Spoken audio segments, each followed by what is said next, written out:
There are everyday actions to help prevent the spread of respiratory diseases. Wash your hands. Avoid close contact with people who are sick. Avoid touching your eyes, nose, and mouth. Stay home when you are sick. Cover your cough or sneeze. Clean and disinfect frequently touched objects with household cleaning spray. For more information, visit cdc.gov/COVID-19. Furnished by the National Association of Broadcasters and this podcast. This is the Eye on Annapolis Daily News Brief, keeping you informed about the happenings in Annapolis and the area. Local news, local sports, local events, local opinion, and of course, local weather. The Eye on Annapolis Daily News Brief starts now. Good morning. It's Friday, March 27th, 2020. This is John Frenaye, and this is your Eye on Annapolis Daily News Brief. The Annapolis Rotary Club has announced an extension to their deadline to file for scholarships. If you live in the 21401, 21403, 21409, and the 21144 zip code, and you are a senior in high school or homeschooled, you can apply for one of 4 cash scholarship awards for $1,500 from the Annapolis Rotary Club. That deadline has been extended due to the COVID-19 virus to May 1st of 2020, so you do have a couple more months to do it. You can find more information at annapolisrotary.org/scholarships. Again, that's annapolisrotary.org/scholarships. All right, fair warning, the rest of this morning's Daily News Brief is mostly about COVID-19. Yesterday, Governor Larry Hogan announced that there are 580 confirmed cases of COVID-19 in the state, which is an increase of 157 over the day before. We do not know today's numbers. They are posted at 10 a.m. each morning. Along with 157 new cases came an unprecedented number of people filing for unemployment, both on the county level as well as on the state level. On the state level, the week ending March 7th, they had 2,090 applications for unemployment. The week ending March 21st, they had 42,334, a 1,925% increase. Similarly, in Anne Arundel County, the week ending March 7th was 146.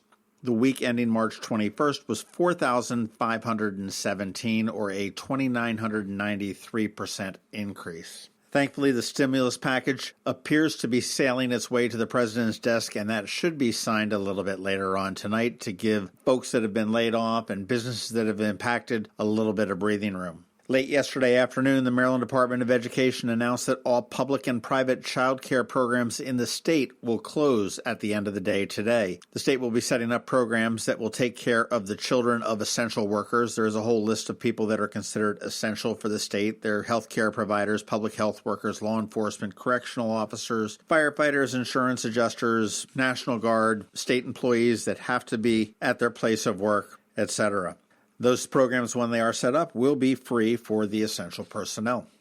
We do know that the MBAs have all closed across the state to help stop the spread of the COVID-19 virus, but the independent titling and tag agencies are still operating. They are considered an essential business, and actually, according to Beth Caro, who is the chair of the Motor Vehicle Titling Association, which is their industry group here in Maryland, she says that's probably the best option for what you need to do right now if you need immediate tag or titling services. Unfortunately, they are not able to do any kind of license work, but you can pretty much just walk in without an appointment and get any tag or titling work that you need done. Caro is the owner of the locally based Tag and Title Service of Maryland based in Edgewater.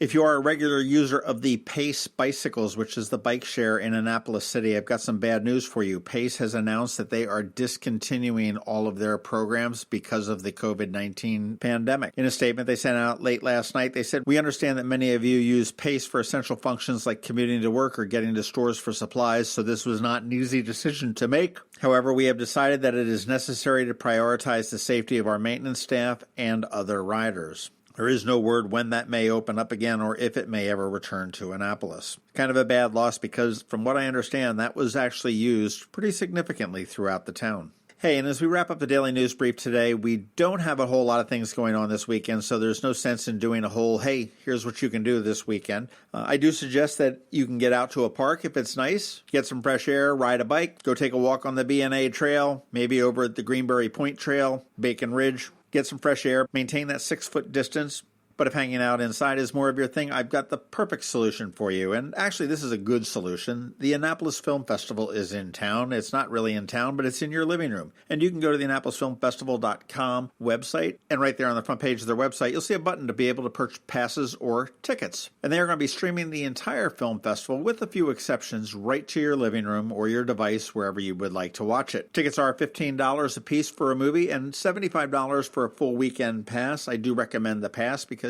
there are an awful lot of films. And the one thing you've got to be cautious of is that it is a linear programming for the most part, so it is not on demand. You do need to watch them when they are being shown, and you do have some limitations as far as how you can pause, fast forward, or rewind. You are not able to stop a movie, say at 11 o'clock at night, and pick it up the next morning at 8. But definitely go check that out. You can see previews of most of the films on the Annapolis Film Festival website. Again, that's AnnapolisFilmFestival.com. Check out the previews. It might be a perfect way to spend the weekend. All right, that does wrap it up for us today. Please make sure you're checking out eyeonannapolis.net because we are going to be updating it throughout the day with these stories and more. If you're someplace you can give us a rating or a review, please do that as well. And if you like what we do, let your friends and family know about us. Other than that, hang tight. We've got George Young with your local DMV weather forecast. He's standing by in just 1 minute. But first, a message from Solar Energy Services. Hello, Marylanders. I'm Rick Peters, president of Solar Energy Services. Have you been thinking about solar for your home or business? If so, now's the time. The economics of solar are better than ever, and there's no better source than the trusted team at Solar Energy Services. We're the local experts with the best reviews in town. We've been around for 40-plus years, and we'll be here even longer to back up the generous warranties we offer. Let me put the solar economics in perspective. A typical residential solar investment in Maryland has an annual rate of return between 8 and 12%. And where can you get 10% annual returns for more than 25 years with very low risk? Not in savings, not even in stocks. So make your smartest investment ever by installing solar now and enjoy the satisfaction of doing your part for clean energy. Don't wait another minute. Sunshine's a wasting. Call today, 410-923-6090, or visit solarsaves.net. Going out? You need the most up-to-date local weather. Here's George Young from DMV Weather in Annapolis with today's forecast. Hey everyone, this is George with DMV Weather, and this is your Eye on Annapolis forecast for Friday, March 27th.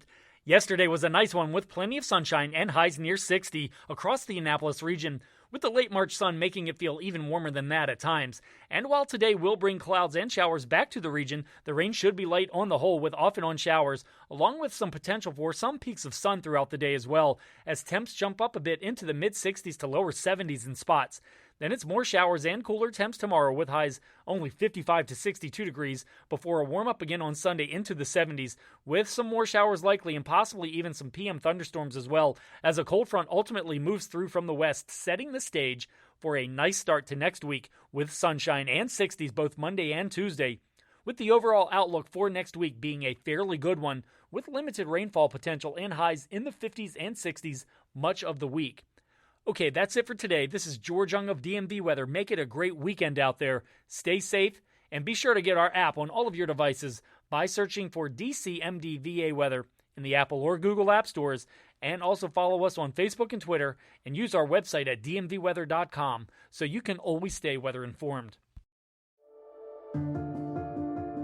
Whether it's a fire, a hurricane, or a virus, Annapolis comes together. We've done it time and time again, because this is a town that gets it, a town that knows how to lift each other up when the world falls down. As we face this new challenge, I encourage our community to come together as we've always done. I'm Steve Samaras from Zachary's Jewelers. I pledge to lend a hand to support my family, my team, my neighbors, and the small businesses in our town. Together, let's do what we've always done. Hi, this is Brian Griffiths, the founder of Maryland Podcast Month. Maryland Podcast Month was founded in 2018 to draw attention to all of the great podcasts and podcasters here in Maryland. And during this time of social distancing, there is no better time to start learning more about locally produced podcasts. Shows like my podcast, Red Maryland Radio, Eye on Annapolis, the Conduit Street Podcast, JB's Drive-In Podcast, the Maryland Crabs, Quality Time, the the Society Fringe Players, and more are still putting out fresh content. Visit MarylandPodcastMonth.com to learn more about these great Maryland podcasts. That's MarylandPodcastMonth.com. And we thank you for your support of local content. You've been listening to the Eye on Annapolis Daily News Brief. Tell your friends and colleagues this is the podcast where you can keep up on the latest with what's going on in Annapolis. And also tell them about our website, eyeonannapolis.net, where you can find even more information. This podcast comes to you every Monday through Friday at 7 a.m., keeping you informed with the Eye on Annapolis Daily News Brief. And take a moment to listen to our other podcast, The Maryland Crabs, released every Thursday at noon.